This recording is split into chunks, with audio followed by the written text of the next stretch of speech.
ரத்தினவாணி சமுதாய வானொலி வழங்கும்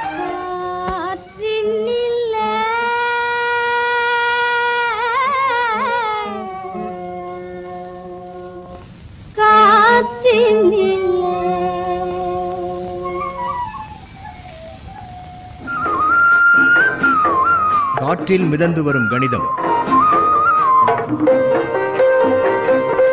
காற்றில் மிதந்து வரும் கணிதம் இந்திய அரசு அறிவியல் மற்றும் தொழில்நுட்பத்துறையின் ஓர் அங்கமான தேசிய அறிவியல் மற்றும் தொழில்நுட்ப தொடர்பியல் குழுமத்தின் ஆக்கம் ஊக்கம் ஆதரவுடன் ரத்தினவாணி சமுதாய வானொலி தயாரித்து வழங்கும் காற்றில் மிதந்து வரும் கணிதம்.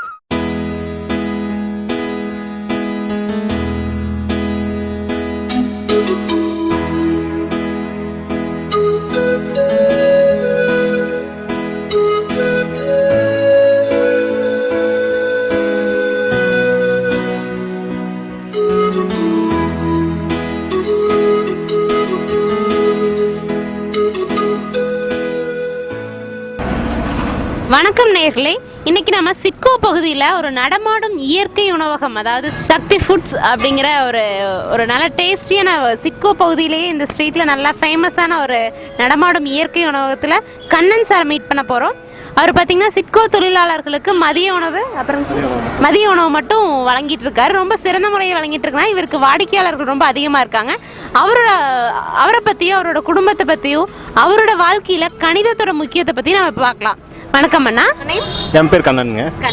சரிங்க. இங்கே வந்து எத்தனை நாட்களை இங்கே கடை வச்சுருக்கீங்க? நான் இங்கே வந்து ஒரு 6 months வச்சுருக்கேன். 6 months வச்சுருக்கீங்க. ஓகே. உங்களோட குடும்பத்தை பற்றி, உங்களோட குடும்பத்தோட பின்னணிகளை பற்றி, உங்களோட வாழ்க்கை முறை பற்றி கொஞ்சம் விரிவாக சொல்லுங்கள். வணக்கங்க, நான் கண்ணன். நான் வந்து கோயம்புத்தூர் பேஸ் தான். நான் வந்து பிகாம் முடிச்சிருக்கேன். நான் பிகாம் முடிச்சுட்டு ஸ்டார்டிங்கில் டெல்லியில் வந்து ஒரு பிஸ்னஸ் பண்ணேன். அங்கேருந்து இங்கே வந்துட்டு கோயம்புத்தூரில் வந்து எலக்ட்ரானிக் கம்பெனி வச்சுருந்தேன். ஒரு 25 பொண்ணு எங்கிட்ட வேலை செஞ்சுட்டு இருந்தாங்க. தென் அதுலேருந்து சம்பாரித்த பணத்தை வச்சு டெக்ஸ்டைல் வந்து ஒரு டெக்ஸ்டைல் ஸ்பின்னிங் மில் வைக்கலான்னு சொல்லிட்டு ஸ்பின்னிங் மில் வந்து கருமத்தம்பட்டி ஏரியாவில் வச்சேன். அது வந்து கொஞ்சம் லாஸ், ஒரு 40 lakhs பக்கம் ஒரு லாஸ். ஒரு 8 வருஷத்துக்கு முன்னால் அந்த கரண்ட் கட்டு இந்த இதெல்லாம் வந்தப்போ காட்டனுக்கும் யானுக்கும் சம்மந்தமே இல்லை ரேட். அந்த சமயத்தில் எனக்கு வந்து ஹெவி லாஸ் லைஃப்பில். ஸோ அதுலேருந்து அதான் என்னோடய லைஃபோட டேர்னிங் பாயிண்ட். அதுலேருந்து நான் இந்த பிஸ்னஸ் வந்து 8 வருஷம் ஆச்சு. பட் இன்றைக்கி வெல் டு டூ. 2 சன்ஸ் இருக்காங்க. பெரிய சன் பேர் சுஜித்குமார், ஒய்ஃப் வந்து ஸ்ரீதேவி. அவங்க என்னோடய இந்த சரிவிலேருந்து மேலே வரைக்கும் அவங்க ரொம்ப ஹெல்ப்பாக இருந்தாங்க. அவங்க வந்து ரேஸ் கோர்ஸில் சக்தி ஃபுட் இதே இன்னொரு பிரான்ச் இருக்குது. 2 பசங்க, ஒரு பையன் 9th, அவன் வந்து சிசு வித்யோதயா ரேஸ் கோர்ஸில் படிக்கிறான். சின்ன பையன் 5th, அவனும் அதே இடத்துல படிக்கிறாங்க. 2 பேர். தென் சொல்லுங்கள், நீங்கள் சொல்லுங்கள். நேர்ல ரொம்ப வாழ்க்கையில் சரிவு இருந்தாலும் அதுலேருந்து எந்திரிக்கிறதுக்கு அவங்களோட மனைவி வந்து ரொம்பவே உதவிகரமாக இருந்திருக்காங்க. இப்போ கூட அவர் தன்னம்பிக்கையோடு சொல்கிறாரு, நான் வந்து இப்போ நல்லா இருக்கேன், சந்தோஷமாக இருக்கேன் அப்படின்னு. சரி நேர்களே, இப்போ அவரோட வாழ்க்கையில் கணிதத்தோட பயன்பாட்டை பற்றி நம்ம தெரிஞ்சுக்கலாம். சார், நீங்கள் கணக்கை பற்றி நீங்கள் என்ன நினைக்கிறீங்க? கணக்குங்கிறது வாழ்க்கையில் இது ஒரு எல்லாத்துலேயுமே சொல்லுவாங்க, ஆற்றுல போடுறதா அளந்து போடணும்பாங்க. அப்போ அந்த இடத்துலேயே வந்து கணக்குன்னு வந்துடுது. கணக்குங்கிறது எல்லா இதுலேயுமே முக்கியமான ஒரு இது. எப்படி சார் கணக்கு ஈஸியாக போட்டுருவீங்களா? ஓரளவுக்கு. ஏன்னா பிகாம் அக்கௌண்ட்ஸ் தானே மெயின், அதில் போட்டுருவீங்க. எப்படி இப்போ கடைக்கு வர வாடிக்கையாளர்கிட்ட எப்படி மாற்றி ஒரு சாப்பாடு சொல்லுவாங்க, எகைன் அக்கௌண்ட் வச்சுருப்பாங்க சம்டைம்ஸ், அதெல்லாம் ஞாபகம் வச்சுக்குவீங்களா? அக்கௌண்ட் மேபி வந்து ரொம்ப க்ளோஸாக இருக்கிறவங்களுக்கு அது நான் எதுவும் ரிட்டர்னில் வச்சுக்கிறதுல நம்பிக்கையாக அவங்ககிட்டயே சொல்லிடுவேன். நான் கணக்கு வைக்க மாட்டேன், நீங்களே வச்சு நீங்கள் நம்பிக்கையாக கொடுத்துருங்க. மைண்டில் சரி இவங்க ஒரு 100 rupees, 120, 150 அந்த ரேஞ்ச் அப்படிங்கிற ஒரு தோராயமாக மட்டும் வச்சுக்குவேன். எக்ஸாக்டாக அவங்ககிட்ட அந்த ஒரு அப்ரோச்சில் இருக்கங்காட்டி கொஞ்சம் நல்லா இருக்க முடியுது. சரி, அழகாகவே சொன்னீங்க. எப்படி இங்கே இருக்க சிட்கோ தொழிலாளர்கள் மோஸ்ட்லி படிக்காதவங்களா இருப்பாங்க, அன்ஸ்கில்டு லேபர்ஸாக இருப்பாங்க. அவங்களுக்கு வந்து கணிதத்தோட தன்மை, கணிதத்தோட யூகிக்கும் தன்மை எப்படி இருக்கும்? அதாவது அன்ஸ்கில்டு இல்லை, ஒன்லி ஸ்கில்டு லேபர்ஸ் தான் இங்கே ஜாஸ்தி. அன்ஸ்கில்டு லேபர்ஸுங்கிறது இல்லை, ஸ்கில் லேபர்ஸ். அவங்க மோஸ்ட்லி வந்து கொஞ்சம் ஏஜ் ஆனவங்க பார்த்தீங்கன்னா அன்எஜுகேட்டட். அவங்க வந்து 20 ரூபா அப்படின்னா சரி 20 ரூபா 1 அப்படிங்கிற ஒரு இதில். மற்ற இந்த இப்போ நியூ ஜென்ரேஷன் ஓரளவுக்கு அவங்க இருக்காங்க பண்ணிக்கிறாங்க. அவங்க கால்குலேட் பண்ணிக்கிறாங்க. அவங்க கொஞ்சம் நல்லாவே இருக்காங்க. Well to do. Okay sir, okay. இப்போ உங்கள்கிட்ட ஒரு சின்ன சின்ன கணித கேள்விகள்லாம் கேட்கலாம். உங்களோட ஐக்யூ டெஸ்ட் செக் பண்ணலாம். சரிங்க கரண் சார், ரொம்ப அழகாகவே உங்களோட குடும்பத்தை பற்றி சொன்னீங்க. இப்போ உங்களோட ஐக்யூ டெஸ்ட் பற்றி நம்ம பார்க்கலாம். சரிங்களா? இப்போ பார்த்தீங்கன்னா ஒரு கொஸ்டின் கேட்குறேன். ஒருத்தருக்கு ஒரு 3 குழந்தைங்க இருக்காங்க. சரிங்களா? ஒவ்வொரு குழந்தைங்களுக்கும் ஏஜ் பார்த்தீங்கன்னா 3 வருஷம் கேப் இருக்குது. ஒவ்வொரு குழந்தைக்கும் 3 வருஷம் வித்தியாசம் இருக்குது. 3 பேருடைய மொத்த வயசு பார்த்தீங்கன்னா 24. மொத்த வயசு எல்லாத்தையும் கூட்டினா 24 வரணும். அப்படின்னா கடைசி பையனோட வயசு எப்படி இருக்கும்? அதாவது ஒவ்வொரு பையனோட வயசு எப்படி இருக்கும்? 3 யோசிச்சு சொல்லுங்க. போட்டுங்களா? உங்களுக்கு நான் குழு தரலாமா? சொல்லுங்க. பார்த்தீங்கன்னா நான் சொல்லியிருக்கேன் அந்த 24ன்னு சொல்லியிருக்கேன். ஸோ 24 3 பிரிச்சா 8 8 பிரிக்கலாம். ஸோ நான் என்ன சொன்னேன், 3ஐயும் 3 பங்கு 3 இடைவெளின்னு சொன்னேன். ஸோ ஏதோ ஃபர்ஸ்ட் நம்பர்லேருந்து 3 கழிச்சிடலாங்க. கழிச்சிட்டு எவ்வளோ வரும்? ஃபர்ஸ்ட் நம்பர்னா 8லேருந்து சொல்கிறீங்களா? ஏன்னா 5. சரிங்க. 5க்கு அப்புறங்க அடுத்த 3 நம்பர், அடுத்த நம்பர்னா எப்படி இருக்கும்? 5 8 அடுத்த நம்பர் 11. 3ஐயும் கூட்டி பாருங்க. 24. கரெக்ட். 24 கரெக்டாக வந்துருச்சு. வேற கொஸ்டின் கேட்டு பார்க்கலாங்களா?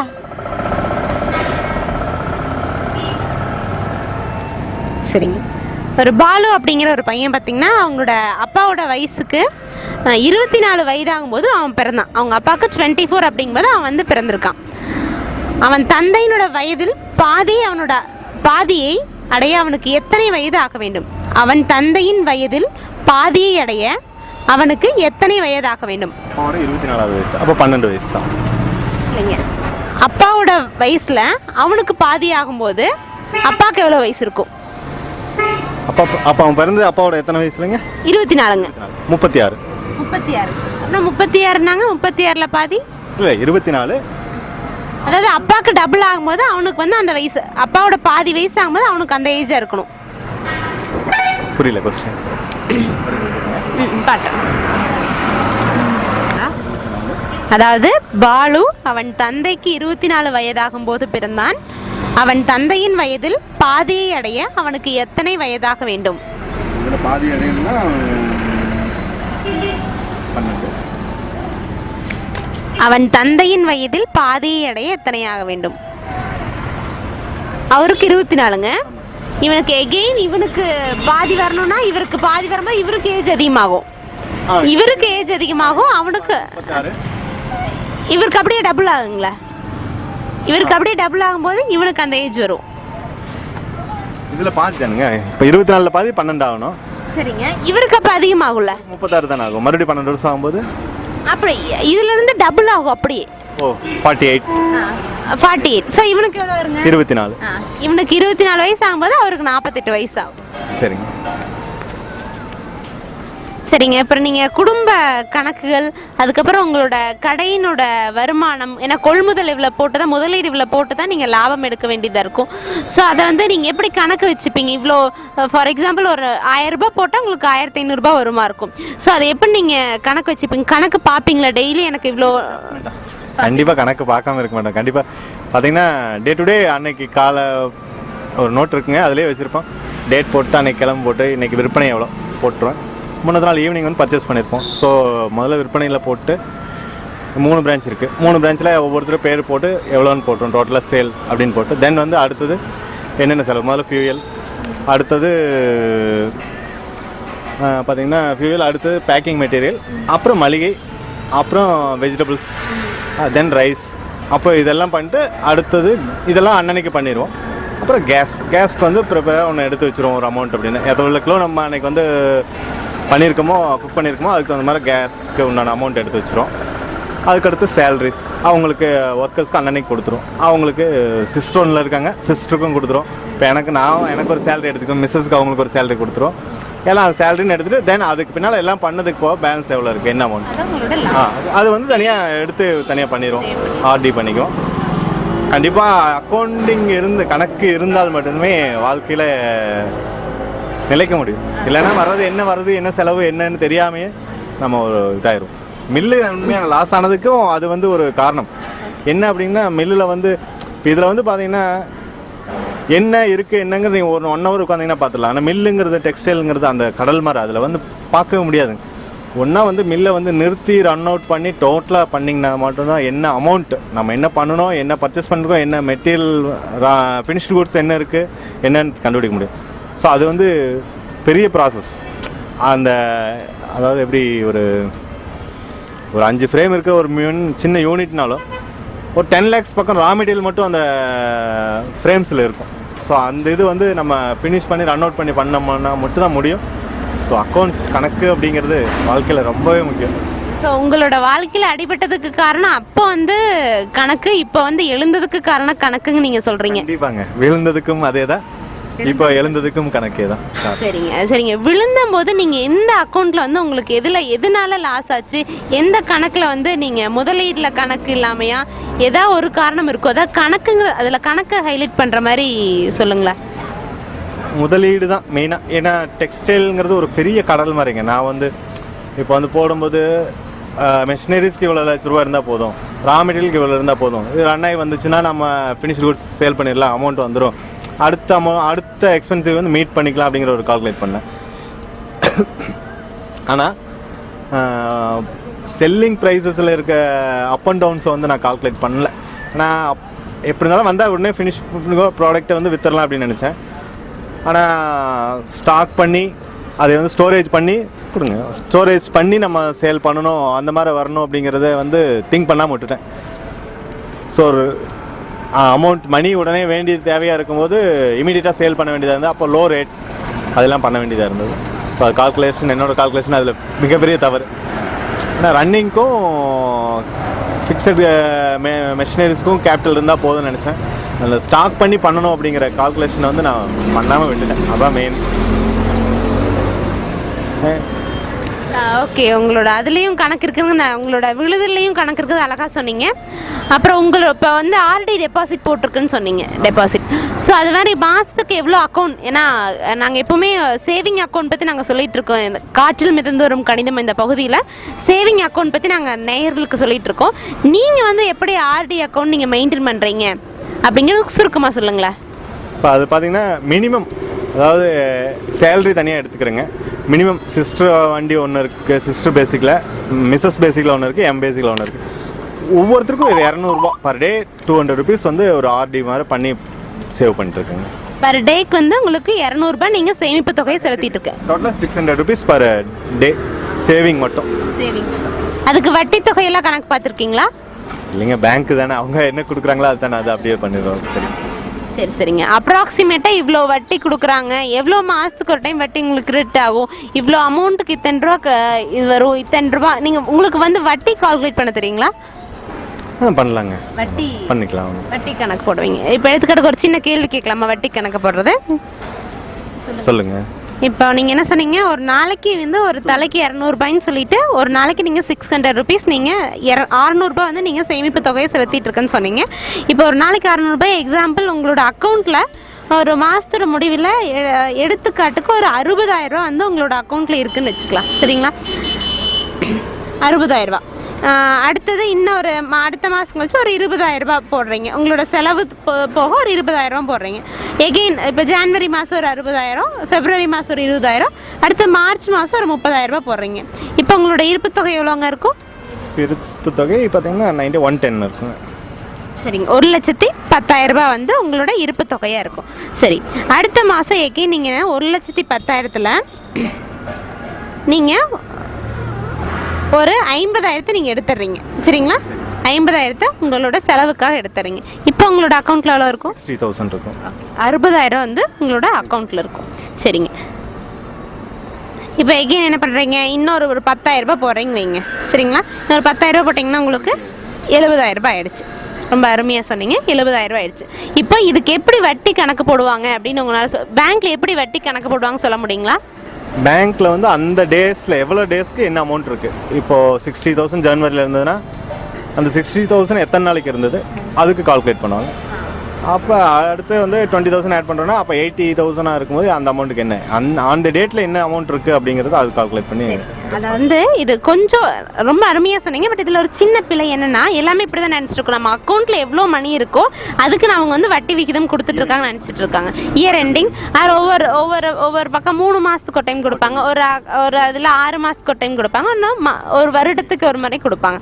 இப்போ இது எப்படி கால்குலேட் பண்ணுவாங்கன்னா, உங்களோட இருப்பு தொகை எவ்வளோ, உங்களோட இருப்பு தொகை பார்த்தீங்கன்னா எடுத்துக்காட்டு இப்போ நம்ம 70,000 சொன்னோம். எவ்வளோ டைம் நீங்கள் டிரான்சாக்ஷன் போட்டிருக்கீங்களா இருந்தாலும் சரி, எடுத்துருக்கீங்கனாலும் சரி, எவ்வளோ டைம் நீங்கள் போட்டாலும் சரி எடுத்தாலும் சரி, அதனோட எண்ணிக்கைகள், அதாவது 1 2 3 4 5. ஸோ 5 முறை நீங்கள் எடுத்திருக்கீங்க. So divide by 5. ஸோ 70,000 வகுத்தல் 5 போட்டு அதனோட தொகை பெருக்கல் உங்களோட வட்டி எத்தனை ரூபா வட்டி போடுறாங்க. ஸோ ஒரு பேங்க்கில் ஆல்ரெடி டெபாசிட்னா 9 ரூபா வட்டி மோஸ்ட்லி போடுவாங்க. ஸோ 9% வட்டி. ஸோ நீங்கள் எத்தனை டைம் டிரான்சாக்ஷன் பண்ணுறீங்களோ அதே வகுப்பாங்க. ஸோ அதனோட அமௌண்ட்டு தான் உங்களுக்கு வந்து 9 ரூபா வட்டி போடுவாங்க. நம்ம நினச்சிக்கிறோம் இந்த அமௌண்ட்டுக்கு வந்து 9 ரூபா வட்டி போடுறோம்னு நினச்சிட்டு இருக்கோம். பட் நம்ம வந்து எவ்வளோ டிரான்சாக்ஷன் பண்ணிக்கிறோமோ அதை வகுத்து அந்த தொகைக்கு வந்து நமக்கு வட்டி விகிதம் போட்டிருக்காங்க. இன்க்ளூடிங் தட் சார் டெபாசிட் எத்தனை தடவை பண்ணுறோம் அதை கேளுங்களேன். இல்லை, இப்போ நீங்கள் அந்த சொல்கிறீங்களே டைம்ஸ் எத்தனை டைம்ஸ் நம்ம டிரான்சாக்ஷன் பண்ணியிருக்கோன்னு, இப்போ அது வந்து வித்ட்ரா மட்டுங்களா இல்லை டெபாசிட்டும் சேர்ந்தா? எவ்வளோ டைம் நீங்கள் அதை போட்டாலும் சரி எடுத்தாலும் சரி எண்ணிக்கைகள், அது நீங்கள் அந்த அக்கௌண்ட்டில் உங்களுக்கு ப்ராசஸ் எத்தனை டைம் போயிருக்கோ அவ்வளோ டைம். சரிங்களா? சரி. ஸோ அதாவது மொத்த இருப்பு தொகை வகுத்தல் உங்களோட number of transaction time, number of process time, அதை வகுத்து வர்றவங்களோட தொகை தான் நீங்கள் வந்து 9% நீங்கள் போட்டு தான் உங்களுக்கு வட்டி விகிதம் உங்களுக்கு வரும். ஆமாங்க. சரி சரிங்க. இது உங்களுக்கு புரிஞ்சுதா? இந்த நான் அப்படிதான் என்ன அமௌண்ட் அந்த டேஸ்ல இருந்து அதுக்கு தான் அப்படின்னு சொல்லிட்டு தான் நம்ம பார்த்துட்டு இருந்தோம். இப்போ கண்டிப்பாக ரொம்ப இது பயனுள்ளதாக இருந்தது. கண்டிப்பாக நீங்கள் சொன்ன கால்குலேஷன் வந்து அப்போ நம்ம டிரான்சாக்ஷன் பண்ணுறதையும் கண்ட்ரோலில் இருக்கணும். சின்ன அமௌண்ட்டாக நிறைய டைம் போகிறத விட ஒரு மந்த்லி ஒன்ஸ் இப்போ நம்ம பண்ணிங்கன்னா அது நம்மளுக்கு அது பெனிஃபிட் அப்படிங்கிறது உண்மையாக தெரிஞ்சுது. இப்போ பார்த்தீங்கன்னா அடிக்கடி போய் போடும்போது இந்த மாதிரி பல்க் அமௌண்ட் போடும்போது நமக்கு டிவைட் பண்ணும்போது அதிகமான வட்டி கிடைக்கும். சரிங்க. நேயர்களே, இன்னைக்கு நம்ம காற்றில் மிதந்து வரும் பகுதியில் கண்ணன் சாரை பார்த்தா அவர் வாழ்க்கைக்கு தேவையான நிறைய விஷயங்கள் சொன்னார். அவரோட குடும்பத்தை பற்றி சொன்னார். இது நமக்கு சக்தி கொடுக்க, இளைஞர்களுக்கு சக்தி கொடுக்க வேண்டிய விஷயங்கள் நம்ம தெரிஞ்சுக்கிட்டோம். அதே மாதிரி காற்றில் மிதந்து வரும் பகுதிக்கு தேவையான பேங்கிங் அக்கௌண்ட், அதாவது ஆர்டி டெபாசிட் பற்றி நல்லாவே சொன்னார். அதில் வட்டி விகிதம் எப்படி கால்குலேட் பண்ண நம்ம இன்னைக்கு பார்த்தோம். அதில் வந்து அவருக்கு என்ன யூஸ்ஃபுல்லாக இருந்துச்சு, அவர் என்ன புதுசாக தெரிஞ்சுக்கிட்டாரு அப்படிங்கிற நம்ம கேட்கலாம். இத்தனை நாள் வரைக்கும் நான் அந்த எவ்வளோ அமௌண்ட் நம்ம அக்கௌண்ட்டில் இருக்கோ அது எவ்வளோ நாளைக்கு இருக்குது அந்த டேஸ்க்கு அவங்க கால்குலேட் பண்ணி நம்மளோட அக்கௌண்ட்டில் ஆட் பண்ணுவாங்க அப்படின்னு நினச்சிட்டு இருந்தேன். ஆனால் இன்னைக்கு சங்கீதா மேம் சொன்னாங்க, ரொம்ப அருமையாக வந்து அது விளக்குனாங்க. எப்படின்னா நம்ம பேங்க்குக்கும் நம்மளுக்கும் இடையில எவ்வளோ டைம் டிரான்சாக்ஷன் ஆகிருக்கு அது டிபெண்ட் பண்ண டைம் பேங்க் வேரி ஆகலாம். அதாவது குவார்ட்டர்லி கால்குலேட் பண்ணுறவங்க, ஆஃப் இயர்லி, இயர்லி, அந்த மாதிரி அது பேஸ் பண்ணி எவ்வளோ டைம் நம்மளுக்கு அவங்களுக்கு டிரான்சாக்ஷன் ஆகிருக்கு, அதால் நம்ம டோட்டல் அமௌண்ட் அதை வந்து அந்த கால்குலேட் பண்ணுற டேட்டில் இருக்கிற பேலன்ஸ் அமௌண்ட்டை டிவைட் பண்ணி அதுக்கு பேசிக்கில் கால்குலேட் பண்ணுவாங்க அப்படின்னு சொன்னாங்க. ரொம்ப அருமையாக புரிஞ்சுட்டேன் எவ்வளோ பேங்க் இன்ட்ரெஸ்ட் எப்படி கால்குலேட் பண்ணுறாங்க அப்படின்னு. உண்மையாக ரொம்ப பயனுள்ளதாக இருந்தது இது. நன்றிங்க. இந்த வாய்ப்பு தந்த ரத்தினவாணி பண்பலை வரிசைக்கும் ரொம்ப நன்றி. இந்த கணிதத்தை பற்றி பேசும்போது என்னோடய வாழ்க்கையில் வந்து ஒரு பெரியவரை வந்து பெரியவர்னு சொல்கிறத விட ஒரு கணித ஆசிரியர் தான் அவர்.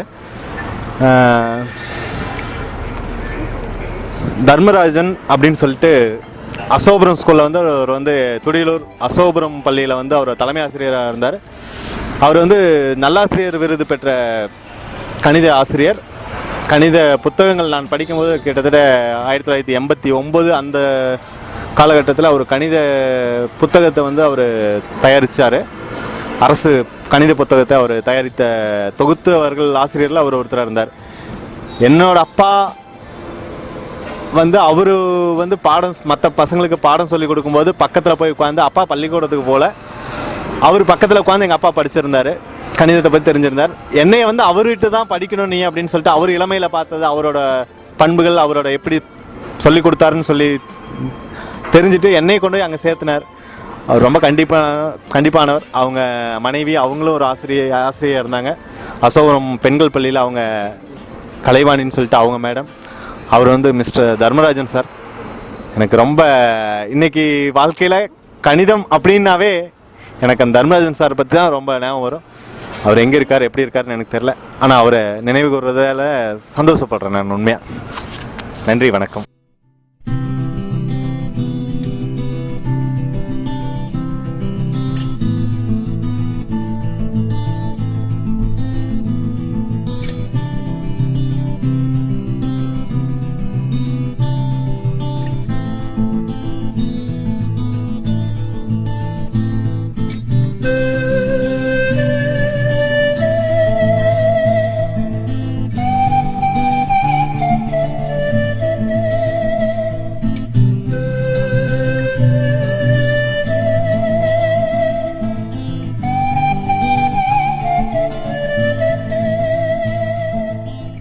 அனைவருக்கும் வணக்கம். இன்றைக்கி காற்றில் மிதந்து வரும் கணிதம் பகுதியில் சிட்கோ பகுதியில் வேலை செஞ்சுட்ருக்க ஒருத்தர் தான் வந்து நம்ம மீட் பண்ணோம். அவர் யாருன்னு பார்த்தீங்கன்னா, அவர் பேர் வந்து கண்ணன். அவர் வந்து பார்த்திங்கன்னா சிட்கோ பகுதியில் சக்தி மெஸ் அப்படின்னு சொல்லிட்டு ஒரு மெஸ் வச்சுருக்காரு. அதாவது வந்து இந்த காரில் அந்த மாதிரிலாம் வச்சுருப்பாங்களா, அந்த மாதிரி வந்து இவர் வந்து சேல் பண்ணிகிட்ருக்காரு சாப்பாடு. மத்தியான வேலைகளில் மட்டும் சிட்கோ பகுதியில் இருக்கவங்களுக்காக வந்து இதை செஞ்சிட்ருக்காரு. இவரோட தொழில் பார்த்திங்கன்னா அதுதான் சக்தி மெஸ் அப்படிங்கிற ஒரு பேரில் வந்துட்டு சிட்கோ பகுதியில் ஒன்று வச்சுருக்காரு. அதே மாதிரி பேரில் வந்து பார்த்திங்கன்னா ரேஸ் கோர்ஸில் ஒன்று வந்து பிரான்ச் வச்சுருக்காரு. 2 இடத்துல வந்து இவர் வந்து இந்த பேரில் ஃபுட் வந்து சர்வ் பண்ணிகிட்ருக்காரு. எப்பயும் போல் நார்மலாக எல்லா கடையிலையும் இருக்க மாதிரி தக்காளி சாப்பாடு, புளி சாப்பாடு இந்த மாதிரி தான் வந்துட்டு இவரை வந்து விற்றுட்ருக்காரு. இவர் வந்து பார்த்திங்கன்னா ஆஃப்டர்நூன் மட்டும்தான் வந்து இந்த மாதிரி லஞ்ச் வந்து ப்ரொவைட் பண்ணிகிட்ருக்காரு. இவரோட ஃபேமிலியில் பார்த்திங்கன்னா இவருக்கு அழகான ஒரு மனைவி இருக்காங்க. அவங்க பேர் பார்த்திங்கன்னா ஸ்ரீதேவி. அது மட்டும் இல்லாமல் 2 குழந்தைகள் இருக்காங்க. அவங்க பார்த்திங்கன்னா ஒருத்தர் 5th படிக்கிறாரு, ஒருத்தர் வந்து 9th படிக்கிறாரு. இவர் வந்து பார்த்திங்கன்னா இந்த மெஸ் வைக்கிறதுக்கு முன்னாடி நிறைய பிஸ்னஸ் அந்த மாதிரிலாம் வந்து நிறைய பண்ணியிருக்காரு. என்ன பண்ணியிருக்காருன்னு பார்த்திங்கன்னா டெக்ஸ்டைல் வச்சுருக்காரு. அது மட்டும் இல்லாமல் கம்பெனிஸில் ஏதோ வச்சு வேலை செஞ்சுட்டு இருந்திருக்காரு. அதில் வந்து பார்த்திங்கன்னா ஒரு 40 லட்சம் 40 lakhs வந்து இவருக்கு வந்து லாஸ் ஆயிடுச்சு. அதுக்கப்புறம் அந்த வேலையெல்லாம் செஞ்சு முடிச்சதுக்கப்புறம் தான் வந்து சக்தி மெஸ் வைக்கலாம், அதாவது வந்து ஒரு மெஸ் வச்சு நம்ம ஸ்டார்ட் பண்ணலாம் அப்படின்னு சொல்லிட்டு இந்த மெஸ்ஸில் வந்து அவர் வைக்கிறதுக்கு இன்ட்ரெஸ்ட் வந்து சக்தி மெஸ் அப்படிங்கிற பேரில் வந்து வச்சுருக்காரு. சிட்கோவில் ஒரு பிரான்ச் வச்சுருக்காரு. அதே மாதிரி ரேஸ் கோர்ஸ்லேயும் ஒன்று வச்சுருக்காரு. இந்த 2 பிரான்ச் வச்சு தான் வந்துட்டு, அதாவது இந்த 2 இதாக வச்சு தான் அவரோட ஃபேமிலியில் வந்துட்டு ரன் பண்ணிகிட்ருக்காரு. இவரோட ஃபேமிலியில் ஒருத்தர் வந்து 5th படிக்கிறாரு, ஒருத்தர் 9th படிக்கிறாரு. இவர் வாங்கல சம்பளத்தை வச்சு, அதாவது ஒரு நாளைக்கு எவ்வளோ வரும் அப்படின்னு சொல்ல முடியாது. ஏன்னா வந்து எத்தனை பேர் வந்து சாப்பிட்றதுக்கு வராங்களோ அத்தனை பேரை பொறுத்து தான் வந்துட்டு இவர் வந்து சம்பளம் வந்து இவருக்கு நிர்ணயிக்க முடியும். இப்போ சிட்கோ பகுதியில் வந்து இவர் ஒரு 8 வருஷமாக வந்து இந்த கடை வந்து வச்சுருக்காரு. ஸோ இவருக்கு வந்து நிறைய கஸ்டமர்ஸ் எல்லாம் வந்து சிட்கோவில் இருக்காங்க. அவங்கெல்லாம் பார்த்தீங்கன்னா இவர் அந்த கணக்கு அப்படிங்கிறது வந்து வச்சுக்கிறது இல்லை. அவங்க எவ்வளோ வாங்குறாங்க அப்படிங்கிறது வந்து எல்லாருமே தெரிஞ்சவங்க அப்படிங்கிறங்காட்டி இவர் வந்து எழுதி அந்த அக்கௌண்ட்லாம் போட்டு எழுதி வைக்கிறது இல்லை. ஒரு நம்பிக்கையின் பேரில் வந்து அவங்க எவ்வளோ வாங்குறாங்க அப்படிங்கிறத நீங்களே கணக்கு வச்சுக்கோங்கண்ணா, நீங்கள் எவ்வளோ கொடுக்குறீங்களோ நாளைக்கு வந்து கொடுங்க, மீதி கொடுக்கலையா சரி நாளைக்கு வந்து கொடுங்க அப்படின்னு சொல்லிட்டு இவர் சொல்லிடுறாரு. அந்த கணக்கு வந்து இவர் வச்சுக்கிறது கிடையாது. அக்கௌண்ட்ஸ் வந்து இவர் மெயின்டைன் பண்ணுறது கிடையாது இவரோட கடையில். இப்போ ஒரு பெரிய டெக்ஸ்டைல்ஸு வச்சுருந்தப்போ வந்து பார்த்திங்கன்னா இவர் வந்து டெய்லி அக்கௌண்ட் மெயின்டைன் பண்ணிகிட்டு இருந்திருக்காரு. இந்த மாதிரி எல்லா வேலைகளும் எவ்வளோ வந்திருக்கு, எவ்வளோ போயிருக்கு, இந்த மாதிரி மெயின்டைன் பண்ணிகிட்ருக்காரு. பட் இப்போ இதில் வந்து பார்த்திங்கன்னா ஒரு நாளைக்கு அதிகமாக வரும், ஒரு நாளைக்கு கம்மியாக வரும். அதெல்லாம் வந்து இவர் பார்க்கறதில்ல. கடைசியாக எவ்வளோ கையில் காசு இருக்கோ அதை மட்டும் வச்சு ஓகே இன்றைக்கி இவ்வளோதான் அப்படின்னு சொல்லிட்டு போயிடுறாரு. இவர் வந்து இந்த கடையில் இந்த மெஸ்ஸில் வந்து அக்கௌண்ட் மெயின்டைன் பண்ணுறதில்ல. அதே மாதிரி பார்த்திங்கன்னா யாராவது தெரிஞ்சவங்க தான் எல்லாருமே நிறைய பேர் இருக்காங்கன்னா 8 வருஷமாக இவர் வந்து பார்த்திங்கன்னா அங்கே தான் ஒர்க் பண்ணிகிட்ருக்காரு. அங்கே தான் வந்து மெஸ் வச்சுருக்காரு. அதனால் நிறைய பேர் எல்லாருமே வந்து பார்த்தோம்னா தெரிஞ்சவங்களாக தான் இருக்காங்க. அதனால் யார் வந்து எது கடன் கேட்டாலோ அந்த மாதிரி எதை கேட்கும்போது சரிண்ணா சாப்பிட்டு போங்க, அப்போ நாளைக்கு வந்து கொடுங்க அப்படிங்கிற மாதிரி சொல்லிவிட்டு அவர் வந்து பார்த்திங்கன்னா நீங்களே கணக்கு வச்சுக்கோங்க, நாளைக்கு எவ்வளோ கொடுக்கணுமோ அப்படின்னு சொல்லிட்டு கொடுத்துருங்க அப்படின்னு சொல்லிடுறாரு. இவர் வந்து பார்த்திங்கன்னா எந்த நம்பிக்கையில் கொடுக்குறாருன்னா, நான் அவ்வளோக்கெல்லாம் ஞாபகம் வச்சுக்க மாட்டேங்க, அக்யூரேட்டாலாம் ஞாபகம் வச்சுக்க மாட்டேன். ஒரு 100 ரூபாய்க்கு மேலேயா, 200 ரூபாய்க்கு கீழேயா, இல்லை 500 ரூபாயா, 500 ரூபாய் அளவுக்கெல்லாம் வராது, ஒரு 100 ரூபாயா இல்லை 50 ரூபாயா 80 ரூபாயா இந்த மாதிரி ஒரு சில அந்த அக்யூரேட்டாக நான் வச்சுக்க மாட்டேன். 100 ரூபாய்க்கு மேலேயா அப்படிங்கிற மாதிரி மட்டும்தான் வந்து நான் கணக்கு வச்சுப்பேன் அப்படின்னு சொன்னார். மற்றபடி என்னை ஏமாத்துறவங்க அப்படின்லாம் யாரும் இங்கே கிடையாதுங்க. இப்போ சின்ன பசங்களாம் இங்கே நிறைய பேர் சிட்கோவில் வேலை செய்கிறாங்க. அவங்களாம் பார்த்திங்கன்னா கரெக்டாக கணக்கு வச்சு கொடுத்துருவாங்க. அதுவே பெரியவங்கன்னா அவங்க ஒரு சில நேரம் மறந்துடலாம், இல்லை ஒரு சில நேரம் அதிகமாக கொடுத்துடலாம். அதிகமாக கொடுக்கும்போது நான் வந்து திருப்பி கொடுப்பேன். ஒரு சில நேரம் எனக்குமே தெரியாமல் போகும். ஏன்னா நான் வந்து கணக்கு வச்சுக்கிறது இல்லைங்களா, அதனால் வந்து எனக்கு அது தெரியாமல் வந்து போயிடுது அப்படின்னு சொல்லிட்டு இவர் சொல்லியிருந்தார். இவர் வந்து பார்த்திங்கன்னா கணக்கு வச்சுக்கிறது இல்லை, அதுதான் இவரோட வந்து ப்ராப்ளம். ஏன்னா எந்த ஒரு நம்ம வேலை செஞ்சாலும் அதுக்கு கணக்கு வந்து கரெக்டாக வச்சுருக்கணும். இவங்க வீட்டில் வந்து பார்த்திங்கன்னா குடும்ப பட்ஜெட் போட்டு தான் வந்து செலவு பண்ணுறாங்க. வீட்டில் வந்து பார்த்திங்கன்னா குடும்ப பட்ஜெட் போட்டு செலவு பண்ணுறாரு. அதனால் ஃபேமிலியில் வந்துட்டு எந்த பொருளாக இது வந்து அதிகமாக நமக்கு தேவைப்படுதா அப்படின்னா இப்போ இது அதிகரிச்சுட்டு மற்ற விஷயம் தேவையில்லாத விஷயத்தில் குறைச்சிக்கிறது அந்த மாதிரியெல்லாம் பிளான் பண்ணி தான் வந்துட்டு குடும்ப பட்ஜெட் போட்டு தான் அவரோட குடும்பத்தை வந்துட்டு ரன் பண்ணிகிட்ருக்காரு. இவங்க ஃபேமிலியில் பார்த்திங்கன்னா அவங்க ஒய்ஃபும் வந்து பட்ஜெட் போடுவாங்க, இவர் வந்து பட்ஜெட் போடுவார். 2 பேருமே சேர்ந்து தான் வந்து பட்ஜெட் போட்டு ஃபேமிலியை ரன் பண்ணிகிட்ருக்காங்க.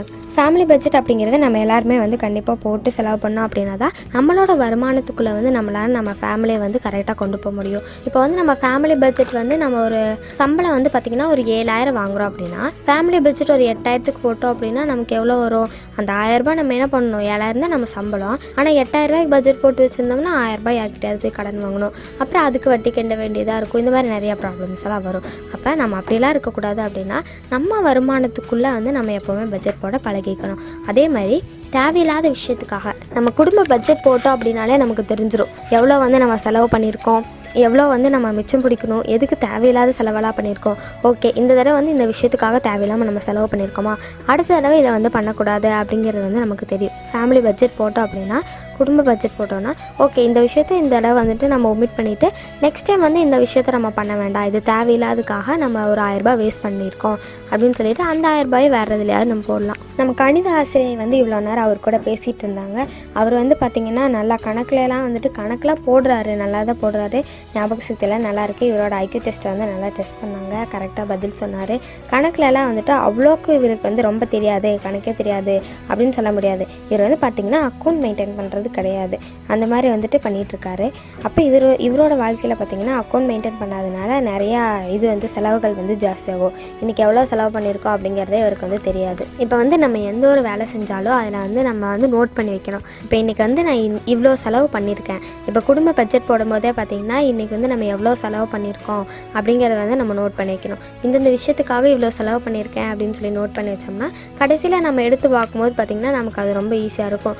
ஓகே, இதுக்கெல்லாம் இவ்வளோ செலவு பண்ணியிருக்கோமா, இதுக்கு அதிகமாக செலவு பண்ணிட்டோமே, இது கம்மியாக செலவு பண்ணிட்டோமே அப்படின்னு சொல்லிட்டு நமக்கு வரும். ஓகே, அடுத்ததுலேருந்து நம்ம அதை சரி பண்ணிக்க பார்ப்போம்.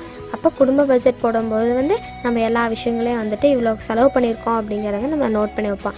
அதே மாதிரி இவரோட மெஸ்ஸில் பார்த்திங்கன்னா இன்றைக்கி இவ்வளோ பேர் வாங்கியிருக்காங்க, சாப்பாடு வந்து இன்றைக்கி இவ்வளோ பேர் சாப்பிட்ருக்காங்க, இந்த சாப்பாடு இவ்வளோ பேர் சாப்பிட்ருக்காங்க, தக்காளி சாப்பாடு இவ்வளோ பேர் வந்து வாங்கியிருக்காங்க. அப்போ தக்காளி சாப்பாடு வந்து ஒரு 25 ரூபானா அது ஒரு 10 பேர் வாங்கியிருக்காங்கன்னா எவ்வளோ வரும்? அப்போ இதுக்கு வந்து இவ்வளோ வந்திருக்கு. சரி, புளி சாதம் வந்து இவ்வளோ பேர் வாங்கியிருக்காங்கன்னா எவ்வளோ வரும் அப்படின்னு சொல்லி கணக்கு போட்டார்னா இன்றைக்கி வந்து தக்காளி சாதம் வந்துட்டு ஒரு 10 பேர் தான் வாங்கியிருக்காங்க, கம்மியாக தான் வாங்கியிருக்காங்க.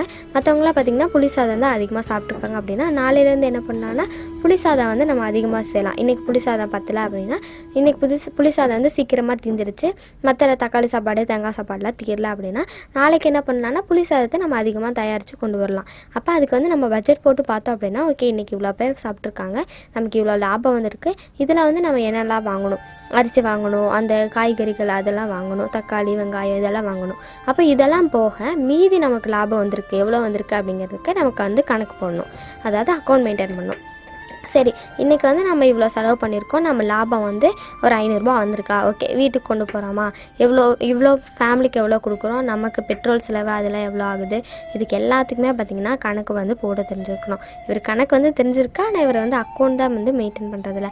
இப்படி அக்கௌண்ட் மெயின்டைன் பண்ணார் அப்படின்னா இவருக்கு வந்து எல்லாத்துலேயுமே வந்து கரெக்டாக இருக்கலாம். அப்போ வந்து பார்த்திங்கன்னா எவ்வளோ வாங்கியிருக்கோம், எவ்வளோ லாபம் வந்திருக்கு, இதெல்லாமே வந்து கரெக்டாக வச்சுக்கலாம். அப்போ அடுத்த நாள் வந்து ஓகே நேற்றை விட இன்றைக்கி லாபம் அதிகமாக வந்திருக்கா கம்மியாக வந்திருக்கா அப்படிங்கிறது இவரோட அக்கௌண்ட்ஸ் நோட்டை எடுத்து பார்க்கும்போது இவருக்கு வந்து தெரியும். அதே மாதிரி ஒரு 2 வருஷம் கழித்து பார்க்கும்போது பார்த்திங்கன்னா இந்த ஒரு வருஷத்தில் நமக்கு எவ்வளோ லாபம் வந்திருக்கு அப்படின்னு சொல்லி டெஸ்ட் பண்ணுறதுக்கு அக்கௌண்ட்ஸ் போட்டு வச்சோம் அப்படின்னா நமக்கு வந்து அது ரொம்பவே யூஸ்ஃபுல்லாக இருக்கும். இப்போ எல்லா கம்பெனிஸ்லையும் எதுக்கு அக்கௌண்ட் போட்டு வைக்கிறாங்கன்னு பார்த்திங்கன்னா கடைசியில் நம்ம பார்க்கும்போது இந்த வருஷத்தில் நமக்கு எவ்வளோ லாபம் வந்திருக்கு, எவ்வளோ நஷ்டம் இருக்குது அப்படின்னு சொல்லி கண்டுபிடிக்கிறதுக்காக தான் வந்து இதை போட்டு வைக்கிறாங்க. இவரோட வாழ்க்கையில் பார்த்தோம்னா இவர் நிறைய பிஸ்னஸ்லாம் வந்து பண்ணியிருக்காரு. பட் அந்த அக்கௌண்ட் மெயின்டைன் பண்ணாமல் ஒரு சில இதில் வந்து இவருக்கு லாஸ் ஆயிடுச்சு.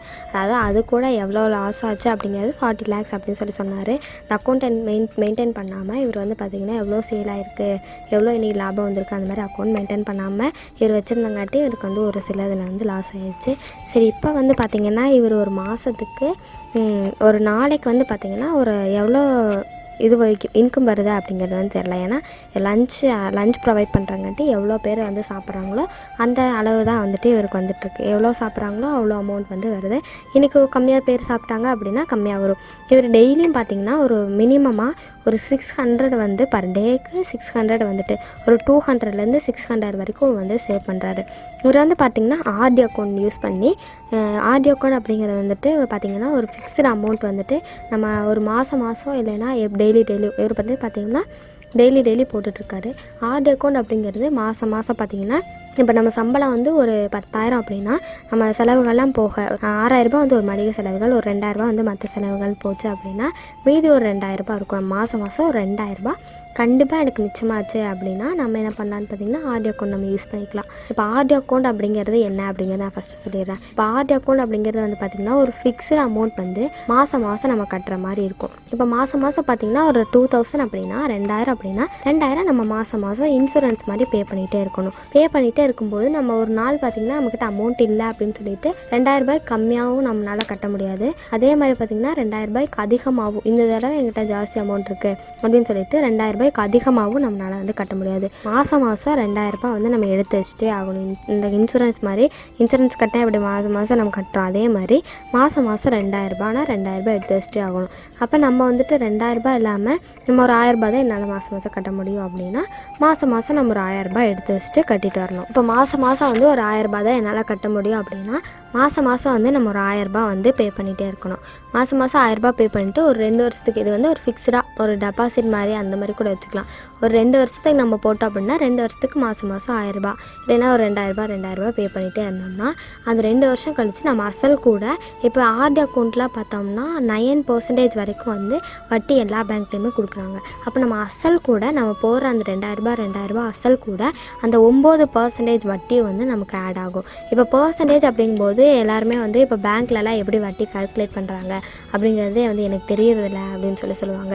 இப்போ பேங்க்லலாம் பார்த்திங்கன்னா எப்படி வட்டி கால்குலேட் பண்ணுவாங்கன்னா இப்போ ஒரு 1,00,000 ரூபாய்க்கு ஒரு 10% வட்டி அப்படின்னா 1,00,000 ரூபாய் நம்ம பேங்க்கில் வந்து கடன் வாங்குகிறோம் அப்படின்னா உங்களுக்கு 10% வட்டிங்க. நீங்கள் மாதம் அந்த 10% வட்டியை வந்து எங்களுக்கு கட்டிகிட்டே இருக்கணும் அப்படின்னு சொல்கிறாங்கன்னா அது எப்படி கால்குலேட் பண்ணுறது அப்படின்னா எல்லாருமே பார்த்திங்கன்னா அவங்க எவ்வளோ அமௌண்ட் சொல்கிறாங்களோ மாதம் போய் அவ்வளோ அமௌண்ட் கட்டிட்டு வந்துடுவோம். இந்த மாதம் அதிகமாக சொன்னாங்கனாலும் நம்ம எதுவும் நினைக்க மாட்டோம், இந்த மாதம் கம்மியாக சொன்னாங்கனாலும் நமக்கு எதுவும் தெரியாது, ஏன்னா நமக்கு அந்த வட்டி கணக்கு வந்து தெரியாது. அப்போ எப்படி கால்குலேட் பண்ணோம் அப்படின்னு பார்த்திங்கன்னா இப்போ 1,00,000 ரூபாய்க்கு 10% அப்படின்னா 100 ரூபாய்க்கு 10 ரூபா அப்படின்னு சொல்லி அர்த்தம். பர்சன்டேஜ் அப்படின்னாலே சதவீதம் அப்படின்னாலே 100ங்க.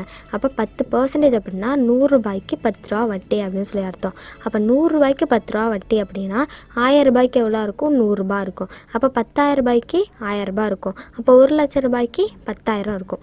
அப்போ 1,00,000 ரூபாய்க்கு பார்த்திங்கன்னா மாதம் நம்ம 10,000 வந்து வட்டி கட்டணும். இப்படி கண்டுபிடிக்கிறதுனால கண்டுபிடிக்கலாம். இல்லைன்னா இன்னொரு வழி இருக்குதுங்க. அது எப்படின்னு பார்த்தீங்கன்னா இப்போ 1,00,000 ரூபாய்க்கு 10% வட்டினா 1,00,000 பெருக்கல் 10/100 அப்படின்னு சொல்லி போட்டோம்னா நமக்கு 10,000 வந்து வரும்.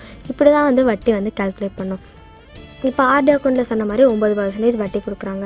அப்போ அந்த 9% வட்டியும் பார்த்திங்கன்னா இந்த 2 வருஷம் கழித்து நம்ம வாங்கும்போது நம்ம அசலோடு சேர்த்து அந்த 9% வட்டியும் வந்து நமக்கு வரும். அது வந்து அதை வச்சு நம்ம என்ன வேணால் நமக்கு ஏதோ ஒரு ட்ரீம்ஸ் ஏதாவது இருக்கலாம்.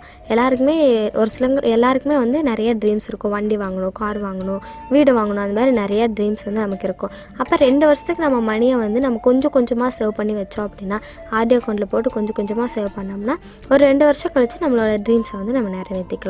இப்போ அதே மாதிரி பார்த்திங்கன்னா ஆர்டி அக்கௌண்ட் மட்டும் இல்லாமல் டெபாசிட் அக்கௌண்ட், எஸ்பி அக்கௌண்ட், இந்த மாதிரி நிறைய அக்கௌண்ட் வந்து இருக்குது. இப்போ டெபாசிட் அப்படிங்கும்போது பார்த்தோம்னா இப்போ வந்து நம்ம ஒரு பெரிய அமௌண்ட், அதாவது இந்த ஆர்டி அக்கௌண்ட்லேருந்து நம்ம அமௌண்ட் எடுக்கிறோன்னு வைங்களேன், ஒரு 1,00,000 ரூபா வந்து நம்ம எடுக்கிறோம். இப்போ வந்து நம்ம ஃபேமிலியில் வந்து நமக்கு இப்போ அந்த 1,00,000 ரூபா வந்து தேவையில்லை. ஒரு 5 வருஷம் கழிச்சு இல்லை ஒரு 2 வருஷம் 3 வருஷம் கழிச்சு தான் அந்த அமௌண்ட் தேவை. அப்படிங்கும்போது நம்ம வந்து வீட்டில் வச்சுருக்க முடியுமா? அந்த அமௌண்ட்டை வச்சுருக்க முடியாது. ஏன்னா வீட்டில் வச்சுருந்தா சேஃப் கிடையாது. நம்மளே எதுக்காவது வேணும் அப்படின்னாலும் டக்குன்னு எடுத்து செலவு பண்ணிடுவோம். அப்போ அந்த அமௌண்ட் சேஃபாக இருக்கணும் அப்படின்னா நம்ம வந்து டெபாசிட் அக்கௌண்ட் அப்படின்னு சொல்லிட்டு பேங்க்கில் ஒரு அக்கௌண்ட் இருக்குது. அதில் டெபாசிட் பண்ணிட்டோன்னா அதில் டெபாசிட் பண்ணிட்டோன்னா நம்ம வந்து பார்த்திங்கன்னா ஒரு 5 வருஷம் கழித்து அதை எடுக்கும்போது இப்போ 1 லட்ச ரூபா அப்படின்னா அதுக்கு தகுந்த மாதிரி வட்டி வந்து பேங்க்கில் கொடுப்பாங்க. அந்த வட்டியோடு சேர்த்து இந்த 1 லட்ச ரூபா அமௌண்ட்டும் வந்து நமக்கு வரும். அதை வச்சு நம்ம ட்ரீம்ஸ் எல்லாம் எப்பயும் போல் நம்ம நிறைவேற்றிக்கலாம். இந்த மாதிரி நிறைய அக்கௌண்ட் வந்து இருக்குங்க. இவர் வந்து பார்த்திங்கன்னா டெய்லியும் வந்து 600 ரூபா வந்து ஆர்டி அக்கௌண்ட்டில் போட்டிருக்காரு. இவருக்கும் அதே மாதிரி நான் அந்த 9% வட்டி கூட இந்த 600 ரூபாயும் சேர்ந்து வரும்போது எவ்வளோ வருஷத்துக்கு போட்டிருக்காரோ அவ்வளோ வருஷம் கழித்து ஒரு நல்ல அமௌண்ட் வந்து இவருக்கு கிடைக்கும். இவரை பார்த்திங்கன்னா இவரோட பையன் வந்து ஒருத்தர் வந்து 9th படிக்கிறாரு. ஒரு 4 வருஷம் கழித்து வரனா ஒரு 3 வருஷம் 4 வருஷம் கழித்து பார்க்கும்போது இவர் வந்து ஒரு காலேஜ் போகிற மாதிரி வந்து வருவார். அப்போ இந்த அமௌண்ட் வந்து பார்த்திங்கன்னா இவருக்கு ரொம்பவே யூஸ்ஃபுல்லாக இருக்கும். ஏன்னா காலேஜ் போவோம் அப்படின்னா கொஞ்சம் ஃபீஸ் அதிகமாக இருக்கும், நல்ல கோர்ஸ் எடுத்தோம் அப்படின்னா ஃபீஸ் அதிகமாக இருக்கும், நல்லா கட்ட வேண்டியது இருக்கும். அதுக்கெல்லாம் பார்த்திங்கன்னா இந்த ஆர்டி அக்கௌண்ட்டில் இவர் சேமித்து வைக்கிற பணம் வந்து இவருக்கு ரொம்பவே யூஸ்ஃபுல்லாக இருக்கும். இந்த மாதிரி நிறைய அக்கௌண்ட் வந்து நம்ம பேங்க்கில் இருக்குங்க. நீங்கள் வந்து எந்த அக்கௌண்ட் உங்களுக்கு சூட்டபிளோ அந்த அக்கௌண்ட் வந்து நீங்கள் யூஸ் பண்ணிங்கன்னா நம்ம வாழ்க்கையில் நம்மளும் சேமித்த மாதிரி இருக்கும். சின்னதாக சேமிக்கிறது வந்து நமக்கு கடைசியில் ஒரு பெரிய அமௌண்ட்டாக வந்து நமக்கு கிடைக்கும். சரிங்க, இவ்வளோ நேரம் வந்து நம்ம வந்து சக்தி மெஸ் வச்சுருக்க கண்ணன் கிட்ட வந்து நம்ம நிறைய விஷயங்கள்லாம் வந்து பேசிகிட்டு இருந்தோம். நம்ம கணித ஆசிரியர் வந்து ரொம்ப அழகாக அவர்கிட்ட பேசிகிட்டு இருந்தாங்க. நிறைய டவுட்ஸ்லாம் அவர் கேட்டார். மேம் வந்து சொல்லிக் கொடுத்தாங்க அவரோட ஐக்யூ டெஸ்ட் எப்படி இருக்குது, அவர் மேக்ஸில் எந்த அளவுக்கு இருக்கார், அவருக்கு என்னென்னலாம் டவுட்ஸ் அதெல்லாம் வந்து நம்ம எப்படி தீர்த்து வைக்கலாம், அது அவருக்கு என்னென்னலாம் டவுட்ஸ் இருந்துச்சோ அது எல்லாத்தையுமே வந்து நம்ம தீர்த்து வச்சோம். இது வந்து அவருக்கு ரொம்பவே யூஸ்ஃபுல்லாக இருந்திருக்கும் அப்படின்னு சொல்லி நம்புகிறேன். இவ்வளோ நேரம் கேட்டுட்டு இருந்த உங்களுக்கும் இந்த விஷயங்கள்லாம் ஒரு சில விஷயங்கள் வந்து தெரியாமல் இருந்திருக்கலாம். அதெல்லாம் உங்களுக்கு ரொம்பவே யூஸ்ஃபுல்லாக இருந்திருக்கும் அப்படின்னு சொல்லி நம்புகிறேன். மீண்டும் சந்திப்போம். நன்றி.